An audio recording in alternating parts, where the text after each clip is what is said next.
I should say, by the way, I'll explain it with everybody afterwards, the breakout session afterwards, which is in person.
Good afternoon, everyone, and thank you very much for joining us today for the second day of the Theater of the Freelancers in the Dark final project event.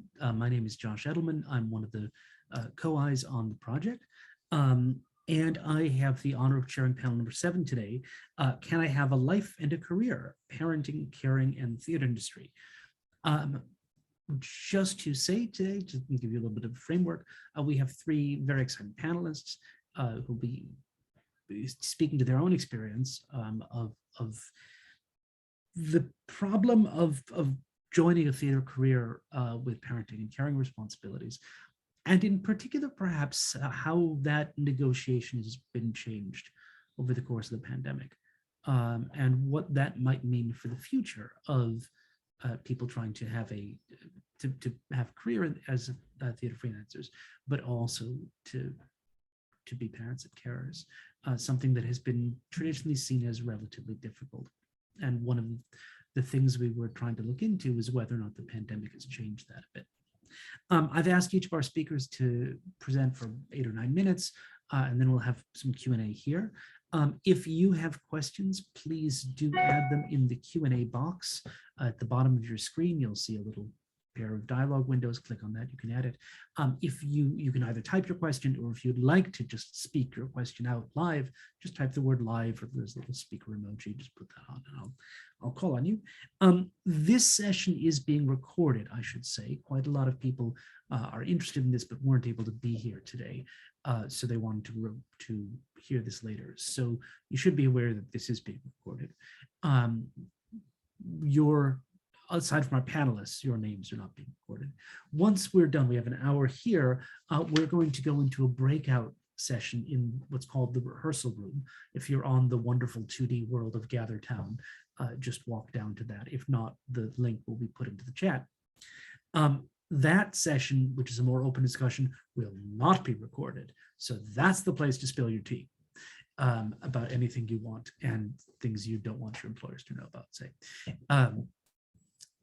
But first off, let me introduce you to Matthew Wade, who has been acting professionally for 16 years, having graduated from Arts Ed in 2006, with a particular focus in classical theater, new writing, and interactive performance.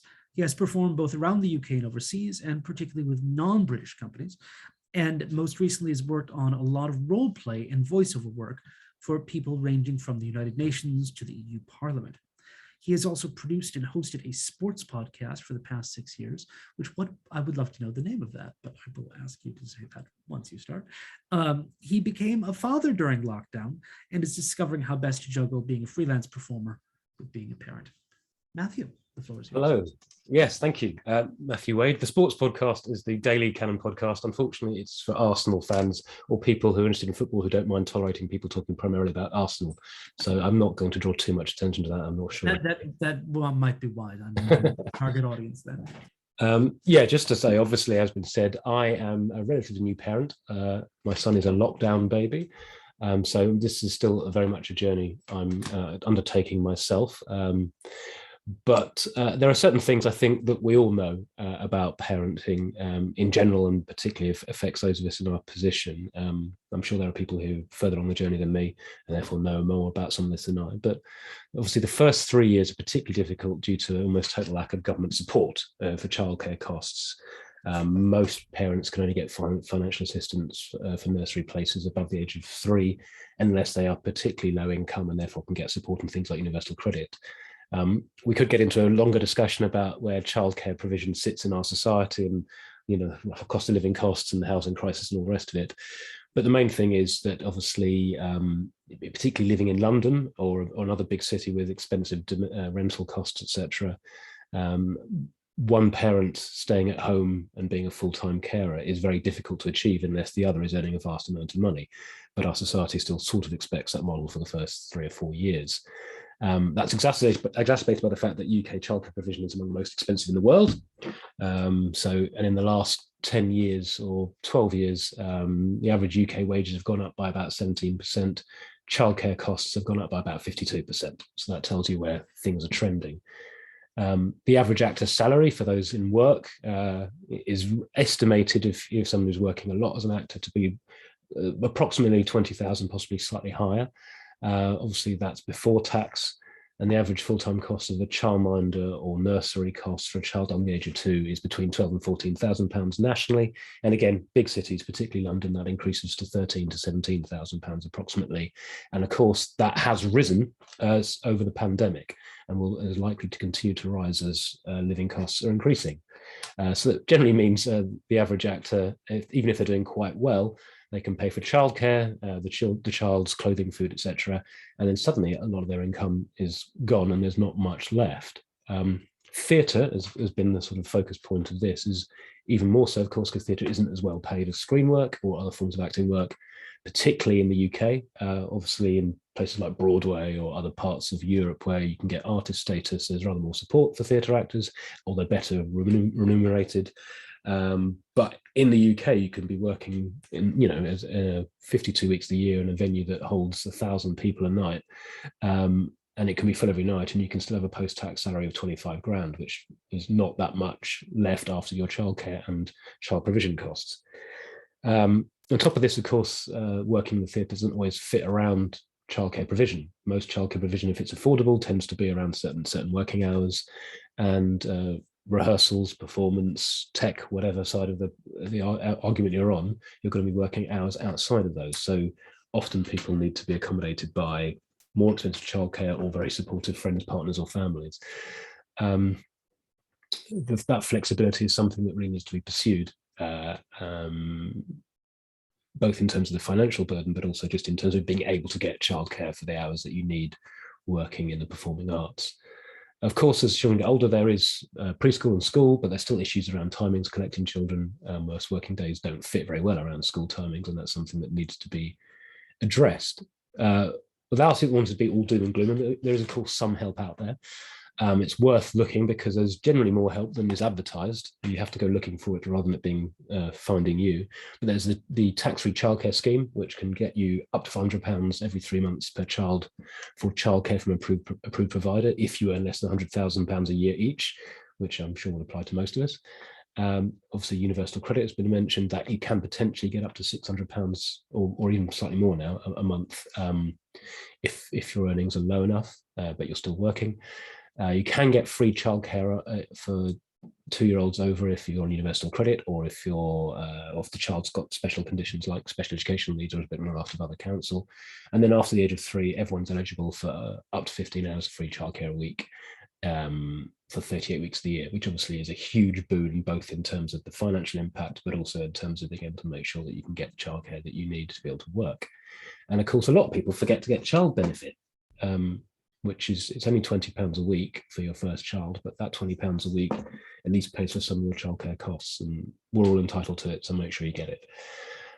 So moving on to how we've been trying to sort of balance these things. I mean, obviously from that position, there aren't any particularly simple answers, and it relies a lot on flexibility from you, your partners or family or support mechanisms, or your employers. And of course, the employer's flexibility is something which we haven't seen a great deal of. Indeed, people like Kerry Mulligan and Keira Knightley, obviously much better resource than most of us, have frequently complained about the insufficient level of childcare available even for them. And then they express their gratitude for being able to afford good childcare alongside that, but they recognise that many working on the same project as them do not have that luxury. In terms of flexibility of ourselves, we all know that when we have a child, our priorities fundamentally change. Perhaps you can't afford to go to the gym as often as you want, or there's one less holiday if you can afford holidays, or certain social activities are curtailed. And there's a little bit of that does have to be applied to the professional life as well. Not necessarily that you stop working in this sphere, but more that you influence your choices accordingly.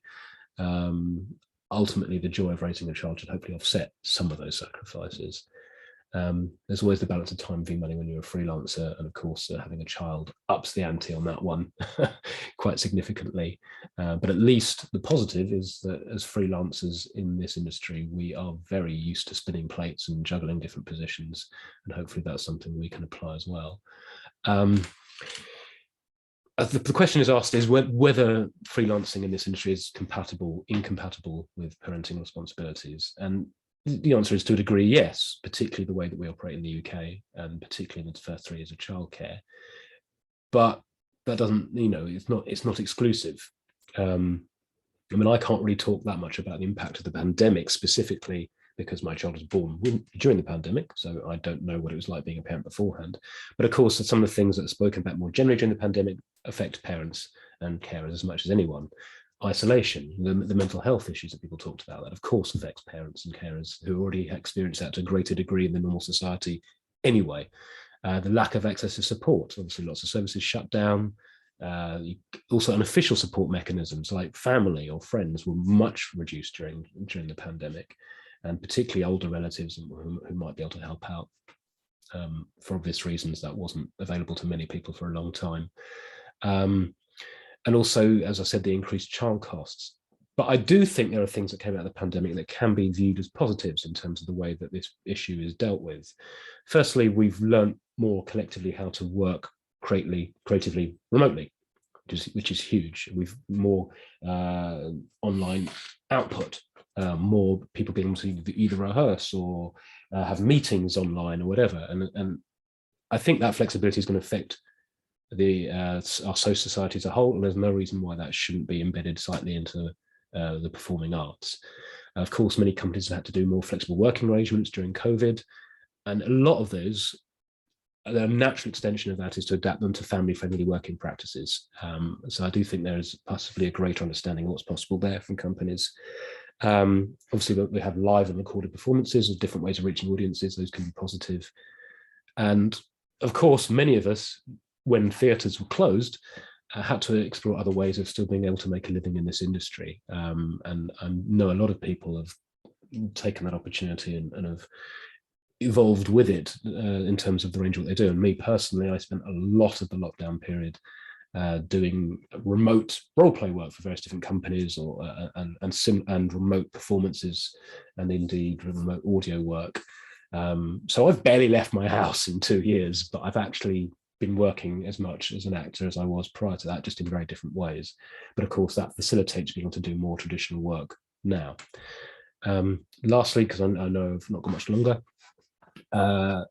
in terms of what support the industry can give, greater flexibility of working hours where possible to work around mainstream childcare provision, more use of remote working in the creative process where there's no negative impact for doing so, working with creative freelancers who work in childcare.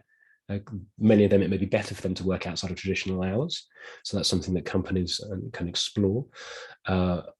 Definitely shared childcare provision if you've got multiple parents working on a project. That lowers the cost for everyone, and also means you can more likely to come up with a solution which is friendly to the requirements of the project as well. And of course, just things as really simple things like the flexibility to bring children to castings. It's very hard to justify getting a day's childcare if you're to go into a 10-minute meeting. And as evidenced by, as I said, the likes of Kerry Mulligan, childcare on set. Last thing I'm going to say, just before we finish up, is it's really worth looking at the PIPA campaign, Parents and Carers in the Performing Arts. It's a pipacampaign.org. Lots of advocacy. They started doing partnerships with people like the National, the RSC, Northern Ballet, etc., to try and get family-friendly practices adopted more broadly. And I think we should really support them. And also, finally, the Actors Children Trust, which offers some support to families with actors and not just actors, also other areas of performing arts with children, and that can be in the form of refundable grants and other things, depending on the circumstances. I think that's my time up, so I shall stop talking. Thank you. Thank you so much, Matthew. That's really useful. Maybe I could ask if you have web links to the PIPA campaign and the Actors Children's Trust, if you could put them in the chat. I'll do that now. Yeah, just make sure you tick it on to everybody. That would be great. Thank you so much. We're going to have questions at the end, so please do keep your thoughts. You can put in Q&A now, or just hold on to that. Our next speaker is, first, my apologies for my neighbors who decided this is the perfect time to do some yard work with the chainsaw. So, if you hear that in the background, welcome to pandemic life. Our next speaker is Julie Tsang, who is an award-winning writer, currently on residencies with National Theatre of Scotland, Open Clasp Theatre, the Edinburgh International Film Festival, and the CPBC. Her plays have been performed at the Oxford Playhouse, Theatre 503, the Soho Theatre, the Tron, the Lyceum, and the Pleasance. Her particular interests are stories which explore mixed heritage, identity, loss, and family conflict. Julie, the floor is yours. Thank you. I'm just going to first of all apologise if I have a huge coughing fit. It's just because I just tested positive for COVID. So fingers crossed it's mild and I've been all right, but just in case I go into a huge coughing fit. Okay, so I'm just going to talk about my whole experience of the pandemic, and my child is at school age, primary school age, so I can talk a lot about the homeschooling and how that, just trying to balance that out. So at the very start, I newly became freelance. I had been working as a teacher, like kind of for a couple hours a week, and then I think it was like the January 2020, my play was on, and I'd quit my job. And I was like, I'm going to go freelance. And then I had a few quite, good commissions after that. And then boom, the pandemic struck. Because I remember I'd said the words, what's the worst that can happen if I leave a permanent job? And then the absolute worst happened. All of a sudden, theatres were closing down. I'd been working at the Lyceum, and I think we had a showing on the Sunday, and then I think on the Monday or something, the Tuesday, whenever that 23rd of March was, everything had shut down. So I just remember thinking I left my job. At the same time, my husband, his job was coming to an end as well because he was on a contract. So it was just an absolute manic time for us. It was just highly stressful. Also at the same time, my dad, who's no longer with us, has dementia, and he had kind of like 3 times a day he would have carers come in that would come and kind of help him prepare meals and stuff and give medication. That stopped as well. So I then, all of a sudden, everything kind of changed, and I was at home. I was caring for my father. I had my children at home, and I just didn't do any work. I couldn't work. I couldn't even think about writing. I just remember having this sinking feeling and thinking, that's it, finished. That short run of me being a writer, that's it, over. That's not going to come back now. Which was really devastating. And it sounds terrible to say that because the world around me and my living scenario, like many others, was devastating as well. But that was the first thing. I was like, I felt like that was like the one thing I could hold on to, and that felt like it had gone. So I just was in this position of having no focus. I was constantly, my husband was working as much as he could. So his job all of a sudden became the priority. He was, at the laptop, he was working constantly. I was kind of like, if people emailed me or actually what I was doing, if I remember correctly, is I was applying for as much funding or emergency grants. I was doing all that kind of stuff, and I was looking at my bank accounts to see what I'd been paid for and if everything had been paid on time. And that's what I'd spent a lot of time doing, was just checking that over, while preparing meals for my dad, for my kids, and for us, and just trying to keep the kind of boosting morale and keep things going, even though we knew that my husband's job was going to end as well. So it was it was chaotic. It was really stressful, as you can imagine. Then out of the blue, Theatre 503, who I'd interviewed with for something a while ago, had got in contact with me and asked me if I wanted to write something in response to the pandemic. It was called The Imagination Project, and it was to help people that were isolating, that were in lockdown, to kind of like, read a play, perform it. It didn't have to be actors, it could be anyone, perform it with family. And it was to give everyone that was in lockdown a bit of joy, a bit of theatre, a bit of live performance. So that when I got that, I accepted the job because it was a job, it was a commission, there was money. And then I spent the next week thinking, how am I going to write this? I have literally no time at all. And even when I did have the time, my head was just not in the right space to write. So I ended up writing something that was just basically my living experience of my dad being in the house and my daughter being there. And you get into things about my mixed heritage and identity and all of that as well. So that was a great job, actually, because then from that I got to go on Zoom, and all the other writers were all kind of, there was a bit of a community. I did actually get quite a lot of work through the pandemic. I managed to secure some like kind of funding and grants, which was amazing. And this was just me being on Twitter basically, and just like finding out what was going on, who had grants, I had to be more proactive than I have ever been in my like the writing life I had before, to find work. The care system went back in place, the government care system, so my dad was able to get the care that he needed. He was able to get that at home. I still would go down and see him and make sure he was okay. I was also homeschooling my daughter. I'm trying to think, this is the first lockdown. Yeah, I was homeschooling my daughter. And then just near the end of that first lockdown, my dad passed away. He got very ill and he passed away.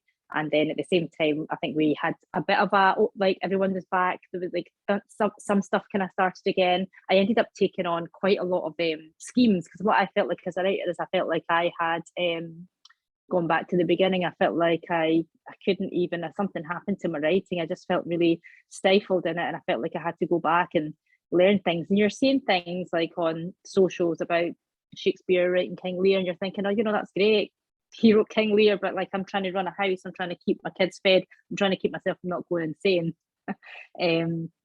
So all that didn't really help. But this is a big change for me. So after all that happened, I ended up moving because my husband lost his job, and then he got another one, but it was down south, it was in London.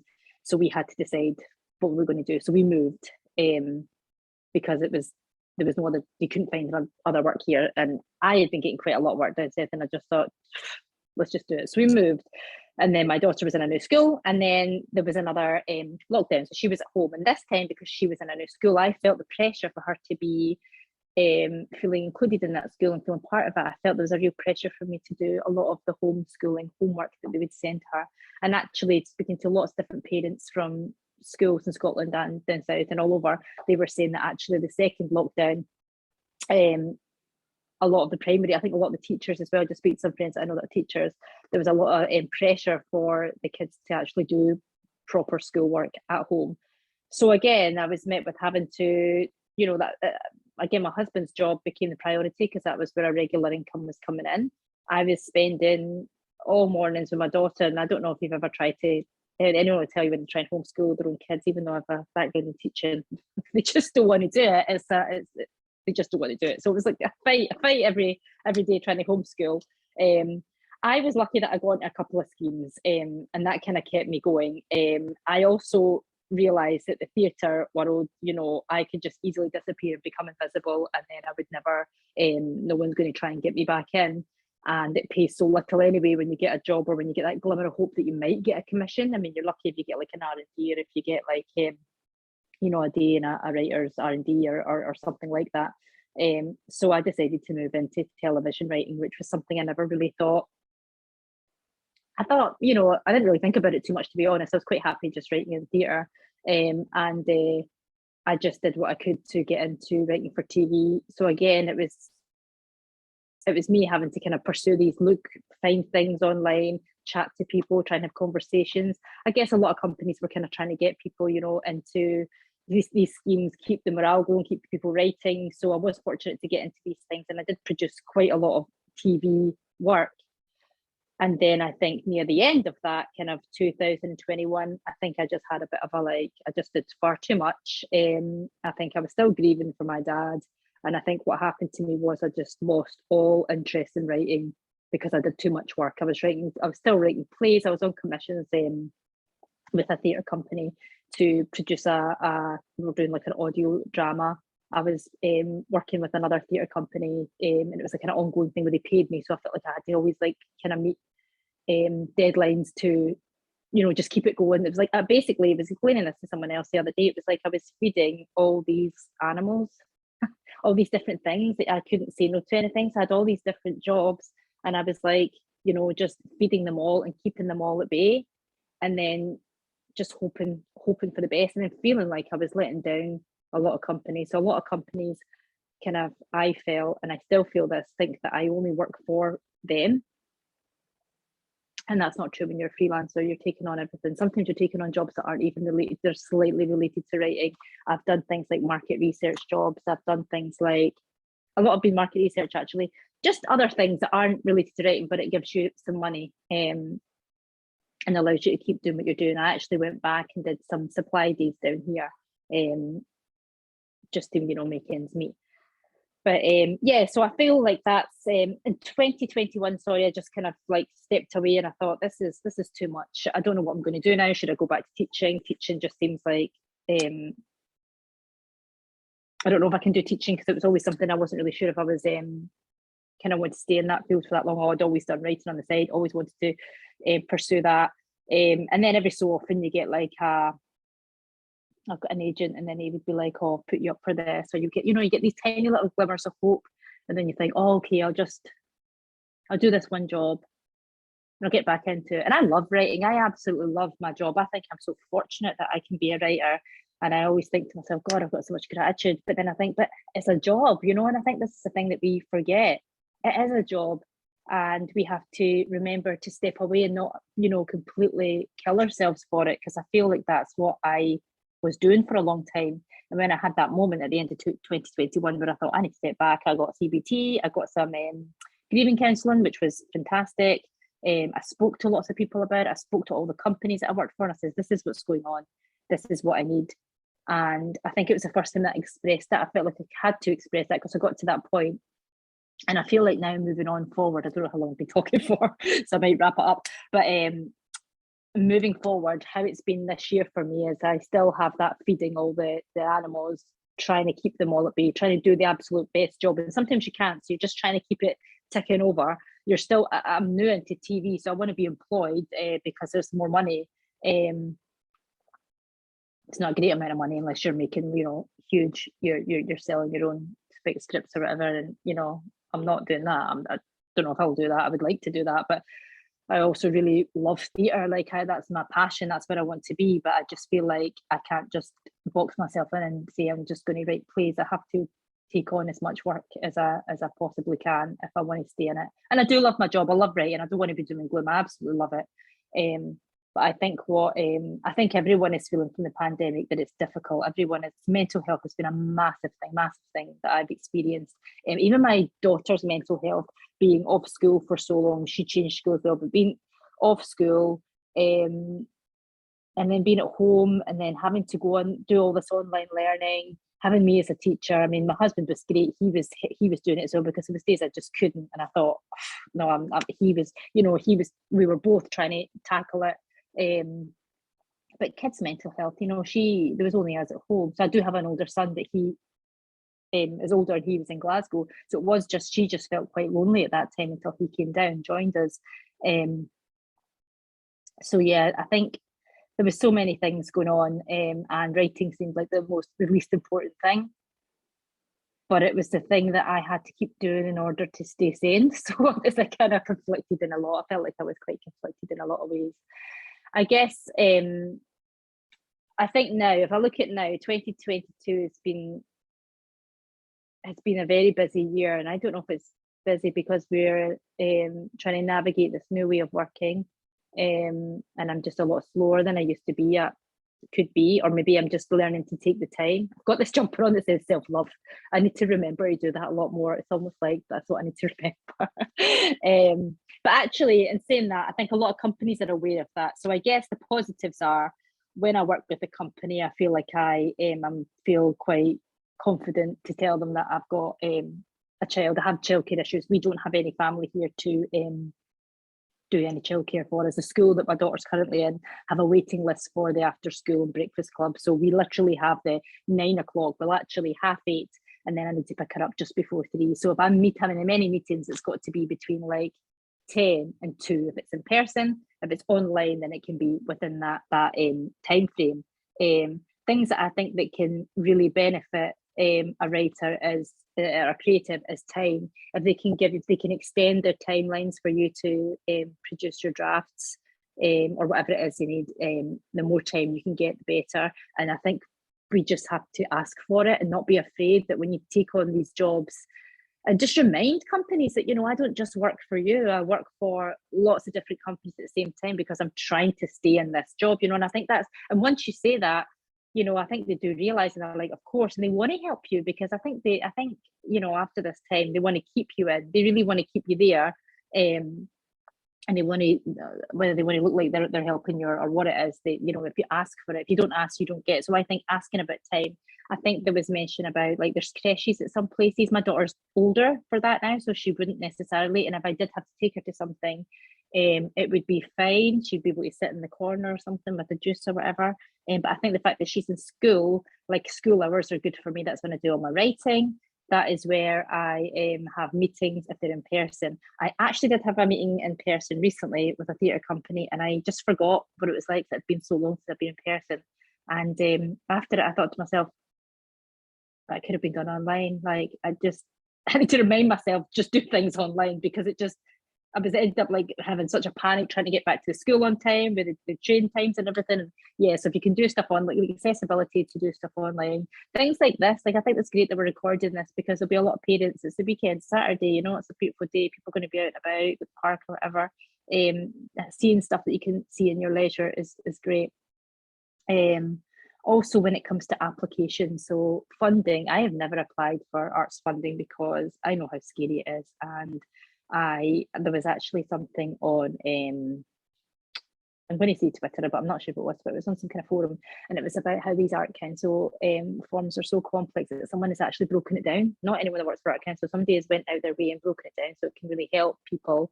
And I just think, something has to change. We need smaller applications, straight to the point, couple of questions. We need it to be, I think they're starting to do things where you can video your answers instead of having to write it. And I would say more time and more space. Have I overran? Yeah, we're quite a bit over. So I think. Okay. Sorry, I don't know what to say. Okay, thank you so much. Thank you so much, Julie. I wanted, we went on a bit, but I wanted to let you say what you wanted to say. I think it was important. The image of trying to keep all the animals at bay, I think, is something we're going to keep with. Yeah. Our third speaker is Cat Robey, who is Deputy Artistic Director of the Jermyn Street Theatre in London's West End, or rather she was from 2019 2021. I just saw the tense change there. Her directing credits include Measured at the Hope, 15 Heroines at Jermyn Street, the 2021 Oncom Series Award winner Estimated Waiting Time at Love Park's Wandsworth, On Arriving at Jermyn Street Vault, another award winner, We the Young Strong at Bloomsbury, The Shy Man Manifesto at Live Theatre Newcastle and National Tour, After Party at the Pleasance, and Kat has worked as an associate director at Shakespeare's Globe, at the Young Vic, at home, and in New York. And she is a graduate of the Birkbeck MFA in Theatre Directing. And as someone who used to teach at Birkbeck, go Flaming Bees, which is, I think, what we are. Kat, the floor is yours. Lovely, thank you so much. So yes, I am a theatre director, and a bit like Julie, I'm going to talk through a bit of a journey that I went on over the last couple of years. I'm mainly a self-producing theatre director now, so gone are the days where I used to give all of my time and my life to buildings and to companies. That love for that lasted until my sort of 30s, and then I went, no, it's time to A, make my own work that I'm desperate to do, but B, also a lot of what we're talking about in terms of finding that flexibility to be a human as well as an artist. So that's how I decided to do that. However, with that comes the massive problem of, if you're self-producing, what I mean by that is I don't have the money, I have to go and find the funding. So I go to the Arts Council, those forms Julie's talking about, endless funding forms, and all of that is my time unpaid. So that's a huge problem with the industry for a start, that especially as theatre directors, I'm just going to start with that. If any theatre directors are out there, you'll know this, we do not have a union. We have no help at all in terms of fighting for our pay. Our theatre director pay is actually still stuck in the 1970s. So people don't quite believe me when I tell them a lot of the time I'll be in a rehearsal room and I'm being paid less than everyone else in the room because I don't have a union fighting for me. So that means that I don't get paid any prep time as a theatre director. So all of that prep time in terms of finding funding, in terms of prepping for rehearsals, all of that work you need to do, pre-meetings with designers, none of that is paid. I only get paid when I get into a rehearsal room and up to the end of the first preview week. So you don't get paid for the rest of the run either. So just to show you how difficult it is financially anyway, that's how hard it is to be a director and how little pay you get. I'll talk through my sort of journey. So before the pandemic, I very honestly, me and my husband, I always knew my husband wanted to be a dad. Obviously, I always felt in me, I wanted to be a mother. I just thought not yet. My mother was an older mother, so I didn't have a kind of thing about I must be a mum by a certain age. And I very much was thinking maybe in my late 30s, see where I am in my career and do it then. However, everything changed. So the reason for that is because, as I've just said, earning so little money and having to work so much as a theatre director, I also was given the impression that you would be forgotten by the industry. You have to work so hard every day to be remembered that you're still there, that you're still making work, you're still relevant, basically. So a lot of my thinking was, I can't have a child until I've got very established, which is when I won't be forgotten and I could come back after a year and a half or 2 years or whatever it is. That was my thinking, because that's what the industry makes you think. I've realized that's not reality. That is very much what it makes you think. And I will talk through that. So that's where I was before. Then COVID hit. And actually for me, as horrendous the whole thing was for many reasons, it was very good for my mental health in the long run, which is weird to say because at the beginning it was awful. At the beginning, I just thought, oh my God, my husband's an actor as well. So we went to basically zero income overnight, completely overnight. And luckily, though, we did qualify for SICE. So at least we knew we had that, so we could budget towards it and it was going to help us through. And I managed to secure my part-time job at Jermyn Street, which sounds lovely. Sounds like I had this great, big, lovely job as an associate director in a building. Grossly unpaid, frankly. Not unpaid, but low paid, not going to cover any bills. So we were in that mindset. So mental health wise, I was going, what on earth do I do? But I have got this part-time job, so I'm just going to try and get through the pandemic. At this time in my head going, maybe it'll be a year, 2 years. I did think it would be a longer thing than what people were hoping. So I went, okay, just try and hang on to that job. I'm sitting at home, I'm doing Zoom meetings for Jermyn Street, trying to make online work, trying to do what I can. And my brain suddenly went, me and my husband were sitting in a garden in that lovely summer we had in 2020. And we just went, should we have a kid? We just went, should we just do this? Because is this the best time? Weirdly, is it the best time, even though the poorest we've ever been? Is it the best time in terms of I'm sitting at home anyway? Yes, I'm on Zoom, but I can do that on Zoom pregnant. And he was at home as well, sort of just waiting for jobs to come in from his agent. So we did. So we decided, and we again lockdown baby. And my baby was born 14th of May 21. So just as we were emerging into a less restrictive world, I suppose, was when he was born. We still had the restrictions. So my mindset had changed. So obviously I realized, oh, no one in my job, also this is interesting, no one in my job at Jermyn Street knew I was pregnant for quite a long time, because obviously you're on Zoom. So everyone was saying, this part of me. And I announced when I knew I wanted to leave was when I could actually say, I mean, I didn't leave until 9 months. It was about sort of 5 months, 6 months, but still. And that was a great thing because I felt really free. I felt like no one was treating me like a mother in the arts. I was still being treated like, I had this whole thing about if I'm a pregnant woman, am I going to be seen that, oh, you know, she's going to leave or she's not going to be good enough, all these things we're made to feel as women. But no, that didn't happen. So that was quite a lovely thing that came out of it. Anyway, the child was born, and then I took maternity. I actually took maternity, which was nice up until recently, and I've re-entered the industry at the beginning of this year. So at the beginning of this year, this is where things have massively changed, hugely changed. I've gone through an enormous change recently. Stopped maternity, lost that maternity pay, which I was just about surviving off, and I put on a big project. It was at the little theatre called the Hope Theatre, but it was a big festival of work. So there was a play, and then after the play of 3 weeks, there were late shows, there was comedy and everything else. It's all supporting charities for eating disorders and mental health recovery. And very bluntly, I have never before lost money on a project. And when I say lost money, it would mean cutting my fee because I'm the self-producing person, so the producer and director. I've never had to do that. Post-COVID, I had to do it. And whilst being a new mum. And that has made me go, no, to be very blunt, no, this is not right. I was the only person in the entire company with a dependent, and I'm the only person who had to take a pay cut to cover the costs. Now, fine, that's my decision. I created the project, but that's not right in our industry. That's not correct. That's how we're treated, in my opinion. So I went through a very big shift, and I applied for a job that came along, salaried in the arts, but in travel and tourism. So it's a full-time position, being an entertainment director, development director. And somehow I got it. Now I made this decision because for my son and for my family, I no longer want the erratic hours. I no longer want the minimal pay. And I'm going to miss actors in a rehearsal room deeply, deeply. But I also think the things that I'm aiming for, which are still being in entertainment, which is really exciting, basically more of a programming or artistic director role, basically, but in travel and tourism. I get to use that part of my director brain, but I'm going to get paid properly, and I'm going to get to spend time with my son and get to spend time with my family.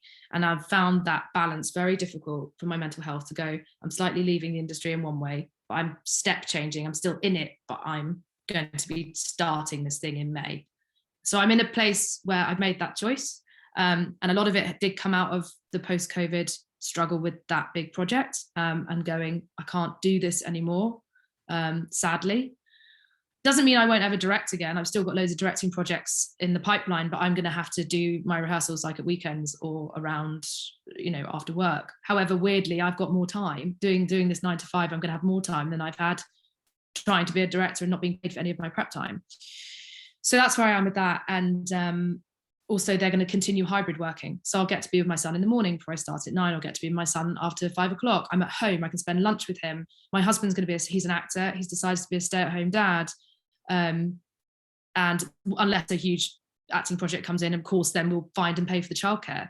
But we're just going to try and navigate this new whatever post-COVID means, because we're not really out of it, this post-COVID world in a new way as artists, and see how that goes. And as Matthew spoke about, I think, just to finish up really, how the industry can support us and care us better. Well, I felt so unsupported. I've made a change. That's how unsupported I felt. I agree. ACT were wonderful, which is the Actors Charitable Trust at Matthew. They helped me through being a new mum, through maternity, through everything. They're really, really worth talking to. They've got loads of different little pots of money. And even if it's just £500 to cover 3 months, that's £500 that you didn't have that will help you pay for nappies or whatever you need to pay for. And so I really recommend them.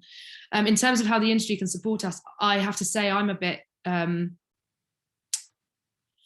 I don't want to say lost or down or depressive about it or negative about it, but it's proving to not have changed, very bluntly. I worked in a building that brilliantly through the pandemic made lots of change. And now it's out of the pandemic, has gone right back to the way it worked before. And all of the positive changes that they have made in terms of flexibility and have slipped, very bluntly. And so I'm looking at the industry and going, well, if all of these venues and buildings are just going back to the way they worked before, then why would I go back? Because I've changed. as a mother and as an artist and what I require in my life and need. So I think what they can do, if they were going to do it, is exactly what both Julie and Matthew have spoken about, which is understand time, what we have to balance as parents and carers, as well as the job. I mean, a great thing about being a self-producing director was with that last project, I did rehearsals Wednesday to Saturday, 12 till 6, because I'm a mum. So I understood that other people might have those needs as well. So it was very good for people because they could have their morning and then just find a bit of childcare in the afternoon, and only 3 working days a week. So maybe more people thinking like that, thinking, how can we make this kinder? How can we make this easier? The biggest problem is the financial. I don't know how to fix that because theatre's so hugely underfunded. I don't know how you pay people better when there isn't any money. So I'm feeling a bit lost with that. I'm not sure how helpful I am in terms of answering that question, how can the industry support parents and carers better? But I think exactly what Julie and Matthew have said, if there is a way to find better pay somehow, or at least more understanding, being paid the same amount but working less hours, so you're not having to fork out for all of your childcare costs from that minimal pay. And I think just more conversation and less judgment from, oh, you're a parent, oh, that means you might be a problem, you might take up more time, or you might not be necessarily on the ball, or whatever rubbish that people do say or think. And conversation, I think, around that, about just talking about what needs people have and how they can balance it. I'll wrap up. I hope that is useful. Thank you, Kat. That was very useful. It was really useful. There's these themes of worrying about vanishing, about the reality that as a freelancer it seems so easy to get forgotten, and all the things that we do to not get forgotten, and the worry, the emotional burden that has, but also the way in which we don't think about time in the same way, that what kind of time commitments are and what is paid for and what is not, and what kinds of time, what parts of the day, how that becomes different for parents and carers, and how that becomes an issue. There's some themes that I'm hearing, but there's so many others as well.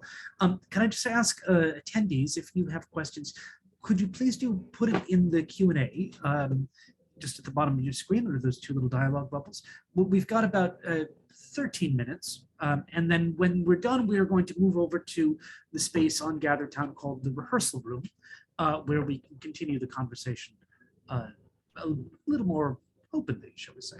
But while folks are asking questions, do any of you have questions for each other? Matthew, Julie, and Kat.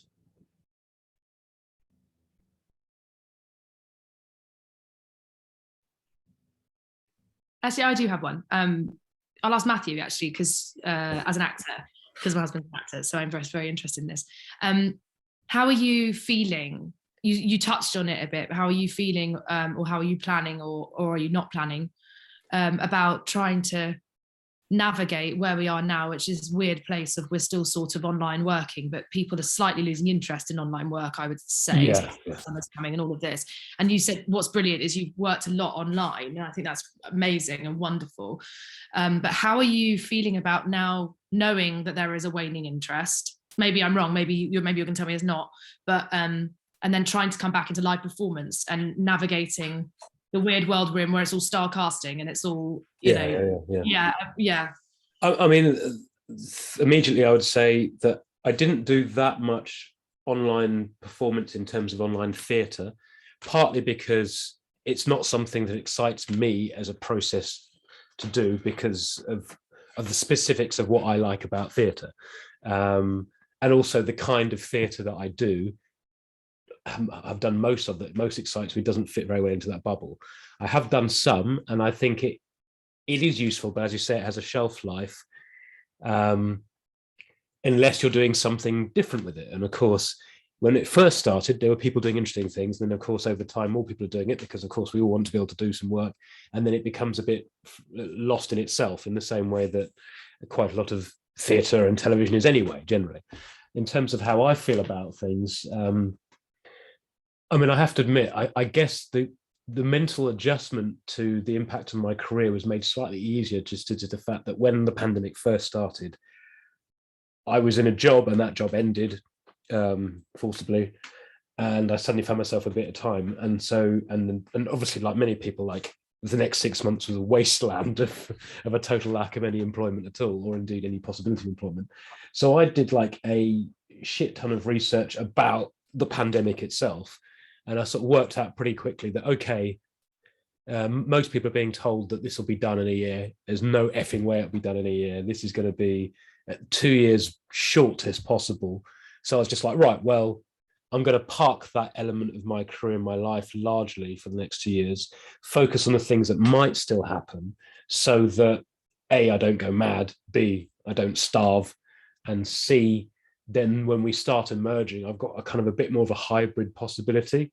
But I have turned down theatre gigs since we started reopening again, just because, yeah, I'd love to go and do this tour and such, but if I do that and leave my baby behind, I'll come back and I won't have a partner or a baby, because that would be desperately unfair for me to put that on someone. So I guess the one difference is, even though I was starting to get some really nice auditions just before the pandemic started, that kind of fear of loss of being kind of like discarded by the industry isn't as pronounced, partly because I didn't have a singular direction of momentum, and also partly because I think actors, you're even more disposable, but you're even more pick upable again. You know, as a director or a writer, like, you have to fight tooth and nail to get in, but once you're in, you can potentially be in for a while. But then if you drop off again, then it is harder to get back in, or potentially, as you both feel. And for actors, that dropping and picking up is a swifter process in both directions. I in my own research, it's mostly in Ireland, I remember people talking about the raft. You know, are you on the raft? Are you off the raft? Are you hanging on to the raft for dear life? And then eventually someone saying, you know, sick of the raft, can I get on the boat, please? Which was a whole other. Yeah, and I think most actors, unless you're very well established or on a really good run, you're not on the raft or a boat, you're on your own tire. Yep. And occasionally you're tied to some other people on tires, but you're basically, you know that your career is so entirely ephemeral unless you're on a good run of momentum, which happens occasionally. Yeah. I mean, this is part of that. What we've heard in some other panels yesterday and today, and it comes up in our report a lot. This hustle, you know, the freelancer hustle, where, you know, you just got to make it work, and you find ways. And it usually involves a lot of unpaid labor on your own, as Kat was talking about, and that the way that seems to, in a sense, go double for those with parent and caring responsibilities. That you know, the digital does open up some spaces. Hey, you know, nobody can see if I'm pregnant. Nobody can see if I have a child just out of frame. But still, it's not. There was one other question that came up in the chat that I wanted to share with you, and I think this, my sense is, the person asking it can add it, comes from the sense that there is a way in which people, especially parents and people with caring responsibilities, are kind of pushed and nudged out of the industry by those circumstances. It just, sometimes the decision is, I just can't do it anymore, kind of in the way that Kat was talking about. Not that you've entirely left the industry, Kat, but you have a quite different role than me. And the question is, what do you think that does, the challenge of parenting, what does that do to the kind of face of theater? You know, when we think of theater people, we tend not to think of parents, I think, for that reason.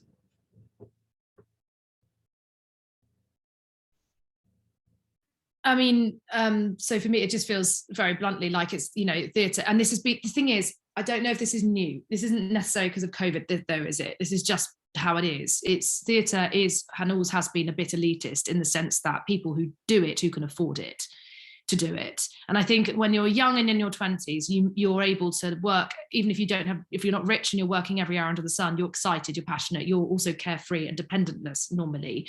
So you do go, it's fine to work 8 days a week. I'll do my bar job in the evening, and I'll do my self-funding application in the day, and I'll do and you just get on with it. You just do it because you're so in love with it, and you don't have other responsibilities and other priorities.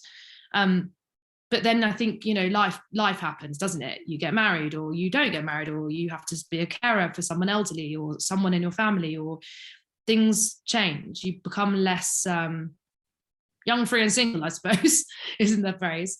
And you become a mother, or you become a father.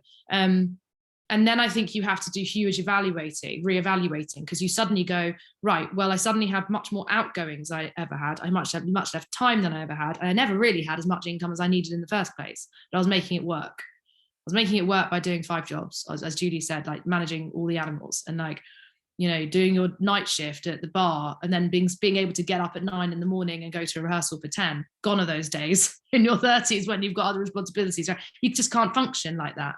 So I think, in my opinion anyway, there comes a point where, and I'm having a lot of conversations, I'm 34, and a lot of people my age, a lot of people around me are having this conversation about, is it worth it anymore? And not because there's no love for it. They haven't lost their love for it. It's just so hard.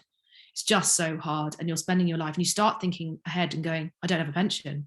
I don't have, you suddenly start thinking, I'm never going to buy a house. I'm never going to not pay for my tiny rental. Do you see what I mean? So I think for the face of theatre question, in my opinion, it does become about who can afford it and who cannot, once you start understanding what your own personal priorities are as a human being.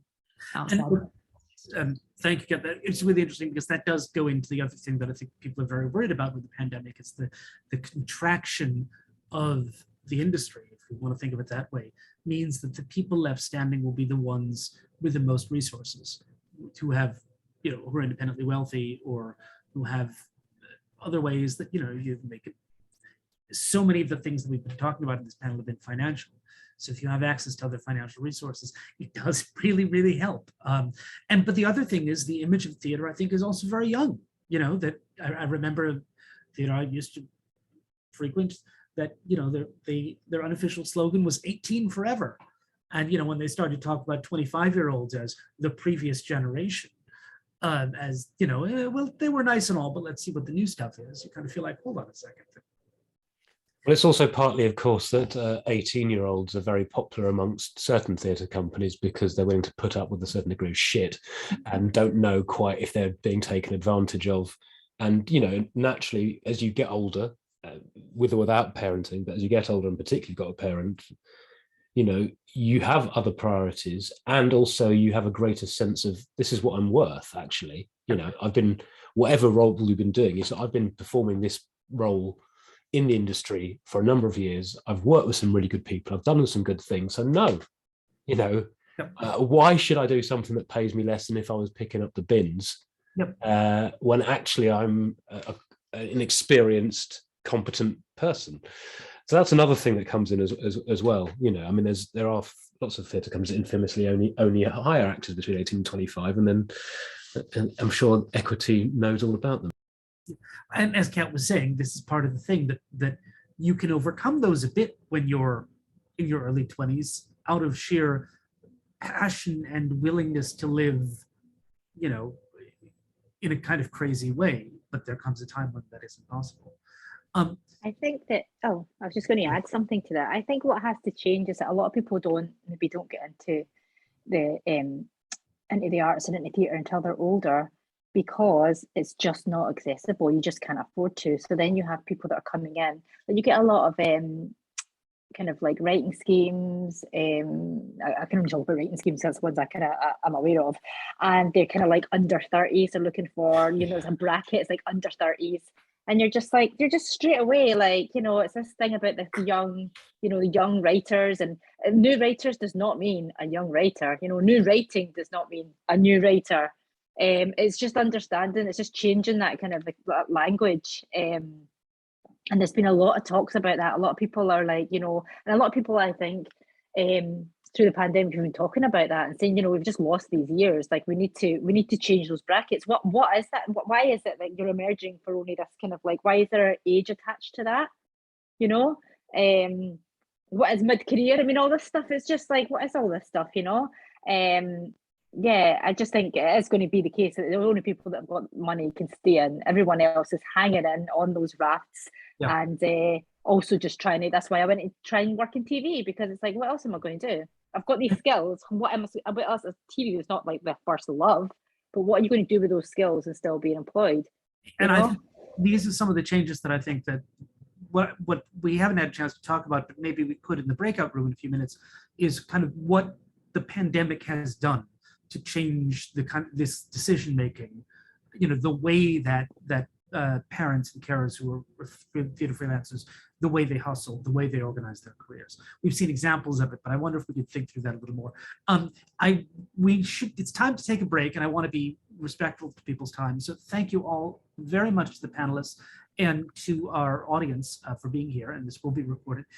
Just a reminder that in 15 minutes time at 15:15, we're going to join again in the rehearsal room on GatherTown. The link has been put in the chat.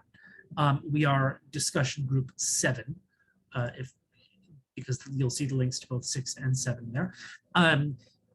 Please do join us there in 15 minutes to talk through these issues a little bit more. And one more time, thank you to all the panelists, thank you to all of you, and thanks for coming.